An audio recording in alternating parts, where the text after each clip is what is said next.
Je vais parler argent aujourd'hui. Il y a un truc qui est fou, c'est que tous les hôpitaux sont en sous-effectif. Mais finalement, à quel prix? Parce qu'il y a des gens derrière qui crèvent. On nous apprend exactement la même chose, donc on n'avance pas avec notre temps en fait. Et en fait, on paye pour rouler dans des trous. Tout ça, c'est simplement parce qu'on est dirigé par des incompétents. Désolé. Donc pour moi, c'est évident, dans 30-40 ans, il y aura plus rien pour nous. Mais en fait, non. Même quand il avait pas d'argent, c'était déjà un rat. Moi, je sais que si un jour je tombe malade, je mets pas les pieds dans un hôpital public. J'espère que je ne vais pas me faire censurer. Bienvenue dans Coulisses d'une créatrice. Hello et bienvenue dans ce nouvel épisode de podcast. Je suis très contente de te retrouver aujourd'hui et surtout pour la première fois en format vidéo, puisque c'est la première fois que j'ajoute la vidéo à cette chaîne de podcast qui existe depuis quasiment 1 an maintenant.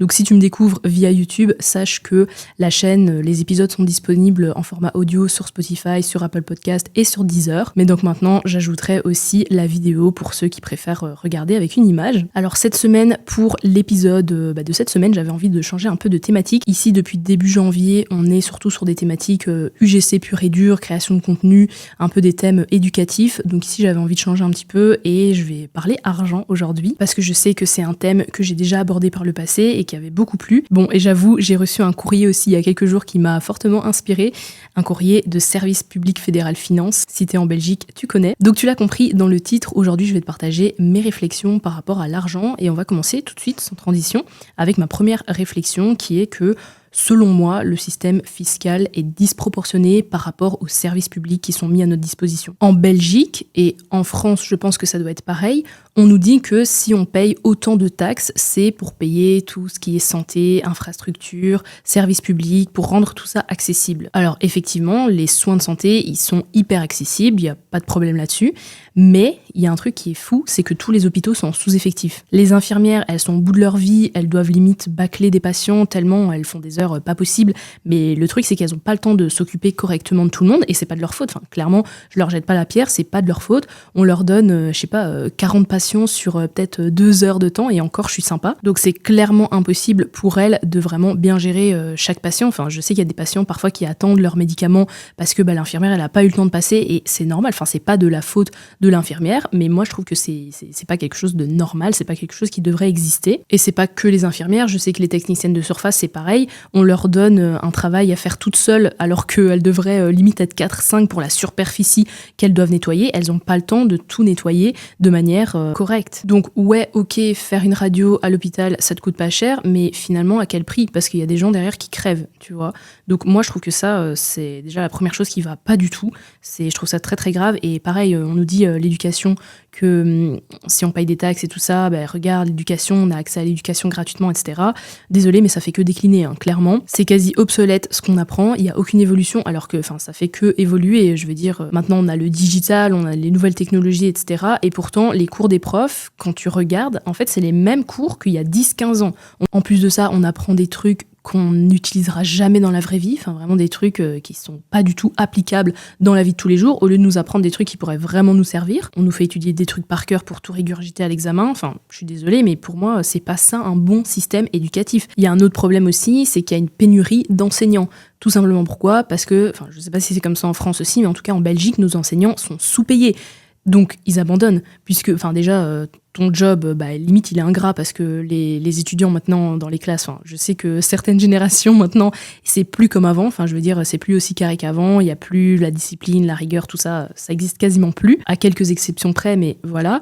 Donc déjà tu fais un truc qui est un peu ingrat et en plus t'es mal payé pour ça, donc forcément ils abandonnent. Donc il y a une pénurie d'enseignants, donc ça veut dire que parfois on va mettre des personnes qui sont pas spécialisées dans un domaine dans une matière spécifique. Genre, par exemple, tu pourrais avoir un prof d'histoire qui se retrouve à donner des cours de français parce qu'il manque un prof de français. Donc, forcément, il n'est pas spécialisé dans sa matière. Donc, il y a un déclin, je veux dire, dans l'éducation, ce qui est logique. Et alors, autre truc, les infrastructures, on nous dit oui, c'est pour ça que vous payez autant de taxes, tout ça. Comment dire que l'état des routes est complètement déplorable en Belgique? Chaque année, on paye une taxe de circulation juste pour utiliser la route, en fait, et en fait, on paye pour rouler dans des trous. Genre, combien de fois j'ai pas dû éviter des nids de poules, mais des nids de poules vraiment de la taille, voilà, un truc de ouf. C'est absolument pas normal et c'est vraiment excessif. Tout ça pour dire que c'était vraiment ma première réflexion sur l'argent, c'est que le système, pour moi, il est disproportionné face à tout ce à quoi on a accès, entre guillemets, vraiment des gros guillemets, parce qu'on n'a pas accès à des trucs de ouf. Oui, quand on compare avec des pays du tiers-monde, ok, on est mieux lotis, mais j'ai envie de dire, c'est pas difficile. Et je pense, comme beaucoup de personnes, que tout ça, c'est simplement parce qu'on est dirigé par des incompétents, désolé, et que malheureusement, tant qu'il n'y a pas de révolution, il n'y aura pas de changement. Franchement, désolé, ça commence fort, mais c'est vrai que j'avais pas forcément fait un ordre pour mes réflexions, mais bon, voilà, comme ça, t'as un peu mon avis sur ce que je pense du système fiscal. Mais bon, bref, la deuxième réflexion, c'est si t'as moins de 35 ans et que t'investis pas ton argent, tu n'auras pas de pension. Ça, c'est une réflexion qui, pour moi, a énormément de sens et je vais t'expliquer pourquoi. Encore le week-end dernier, j'étais avec des amis et des amis qui ont plus ou moins mon âge. Donc, moi, j'ai 26 ans, ils ont 26, 27 ou 28 ans. Et ils me disaient que eux, ils investissent pas leur argent, ils le placent nulle part. Enfin, juste, ils le laissent sur un compte épargne ou sur une épargne pension. Et puis, ils se disent que, justement, on aura la pension plus tard. Donc, voilà, il n'y a pas à se soucier de tout ça. Bon, je leur ai gentiment dit que malheureusement, on n'aura rien et que si on a quelque chose, ce sera clairement pas suffisant pour couvrir nos besoins. Genre, si aujourd'hui tu écoutes cet épisode, que tu as, je sais pas, même 30 ans, la pension, on va dire, tu seras pensionné dans 37 ans. Dans 37 ans, tu auras peut-être 500, 600 euros et encore, ou même 1000, 1800 euros. Qu'est-ce que ça vaudra dans 37 ans? Tu vois, avec l'inflation et tout ça, voilà. Et en fait, c'est super simple. Il y a 3 raisons qui expliquent ça. Déjà, la première chose, c'est le vieillissement démographique. Il y a une part croissante de la population qui est retraitée et les gens vivent plus longtemps. Donc forcément, ça fait beaucoup de gens à payer, des retraités qu'il faut payer. Et donc nous, on cotise pour ça. Deuxième chose aussi, il y a une baisse des naissances. Forcément, s'il y a moins de naissances, il y aura moins de travailleurs actifs et donc moins de personnes pour cotiser. Et troisième chose, le taux d'emploi est bas. Donc il y a plein de gens qui bossent pas. En tout cas, en Belgique, il y a vraiment beaucoup de gens qui travaillent pas. Du coup, ces gens-là, ils cotisent pas. Donc ça fait moins d'argent. Donc pour moi, c'est évident, dans 30-40 ans, il n'y aura plus rien pour nous. Et ton compte épargne qui te rapporte 1 à 2% de rendement par an, franchement, avec l'inflation, limite, ça te revient à 0. C'est pas ça qui va te sauver. D'où l'importance de faire fructifier son argent. Mais ça, le truc, c'est qu'il n'y a pas beaucoup de gens qui en parlent. J'ai l'impression que c'est même tabou, limite. Dès que tu parles d'investir ton argent, que ce soit en bourse, en crypto, en IMO ou quoi, les gens, ils te regardent en mode ouais, non, ça c'est pour les gros entrepreneurs, les gros riches et tout, alors que pas du tout. Genre, placer son argent, investir son argent, bon père de famille, on dit ça comme ça. C'est hyper accessible. T'es pas obligé d'être entrepreneur d'ailleurs pour faire ça. Tu peux très bien être salarié et placer ton argent. Enfin, juste, il faut s'informer. Mais il y a une... je dirais pas que c'est une désinformation. Enfin, juste, il y a pas... On nous parle pas de ça. Genre à l'école, on va pas nous parler de ça. Au travail, on va pas nous parler de ça. Si tu commences à t'intéresser à ça, c'est parce que ouais, tu t'intéresses par toi-même sur le sujet, tu te formes par toi-même, mais c'est très peu courant. Enfin moi, les gens avec qui j'ai déjà discuté, moi il y a 2 ans, 2 ans, j'investissais pas du tout mon argent. Jamais personne ne m'a parlé d'investir en bourse, d'investir dans des crypto-monnaies, d'investir en immobilier. Personne. Et je pense encore une fois que c'est parce que l'argent, c'est tabou, en fait. En Belgique et en France, je sais pas pourquoi, c'est vraiment une folie, ça. Mais bref, moi, personnellement, j'investis dans la bourse, donc plus précisément dans des ETF, donc on va dire des paniers d'actions. Et j'investis aussi dans la crypto, mais franchement, c'est pas quelque chose de sorcier. Et moi, à l'époque, quand on me parlait de bourse, de crypto-monnaie ou quoi, je me disais, ouais, non, tout ça, c'est réservé aux gros riches et tout. Enfin, je pensais direct au loup de Wall Street, alors que pas du tout. C'est vraiment, ça n'a rien à voir. C'est simple, c'est accessible, et tu peux avoir des taux de rendement qui sont quand même assez intéressants, beaucoup plus intéressants que si tu laisses dormir ton argent sur un compte épargne. T'as des rendements qui sont possibles genre de 7 à 10% par an. Enfin, je veux dire, si tu fais ça dans une optique long terme, plus tard, tu auras cet argent qui sera débloqué pour ta pension, du coup, pour ta pension que tu n'auras pas de l'État. Et surtout, un taux de rendement qui est 10 fois supérieur à ce que ta banque pourrait t'offrir. D'ailleurs, ta banque qui utilise ton argent pour faire ses propres investissements, ça, il faut le dire. Moi, perso, je me suis formée avec la formation de Rachel Finance, donc la formation Winvest. Donc, elle t'apprend vraiment tout, c'est hyper détaillé. Franchement, je peux que recommander sa formation, vraiment. C'est hyper détaillé, elle t'explique avec des métaphores et tout, enfin super simple pour que tu puisses visualiser, parce que moi c'était ça le truc, genre j'avais déjà suivi un peu une formation sur la bourse, mais je pense que c'était un peu plus en mode trading, et du coup j'avais trop de mal à me projeter et à comprendre c'était quoi exactement, enfin les moves qu'il fallait faire et tout ça, et en fait j'ai compris avec sa formation que c'était super simple, enfin juste t'investis, tu places ton argent, tous les mois tu fais ton truc et tout, enfin moi je fais ça mensuellement, il y a même un support mail sur lequel tu peux poser des questions si t'en as, enfin vraiment fonce, enfin pour moi en tout cas, moi je me suis formée avec avec elle. Je suis pas du tout, c'est pas du tout une pub, c'est pas du tout sponsor, c'est juste que pour moi, c'est la meilleure formation, en tout cas, que j'ai pu suivre sur l'investissement. Et au moins, tu prépares ton avenir tranquillement, sans devoir compter sur une pension que finalement tu n'auras pas, ou alors si tu l'as, tu auras des miettes. Et franchement, faut pas être méga riche pour investir. Tu peux commencer par investir 50, 100 euros par mois pour voir un peu, te faire la main, puis tu peux augmenter petit à petit les montants que tu investis, et tu verras, tu me remercieras plus tard. Je tiens à préciser, parce que je pense que je suis obligée de dire ça, que c'est pas des conseils financiers, là, ce que je suis en train de donner. Je ne suis pas du tout formatrice bourse, crypto-monnaie, enfin c'est pour ça que je te dis vraiment, va te former, forme-toi avec quelqu'un de confiance, ne fais pas des trucs un peu à l'aveugle et tout, parce que tu restes quand même responsable de ton argent.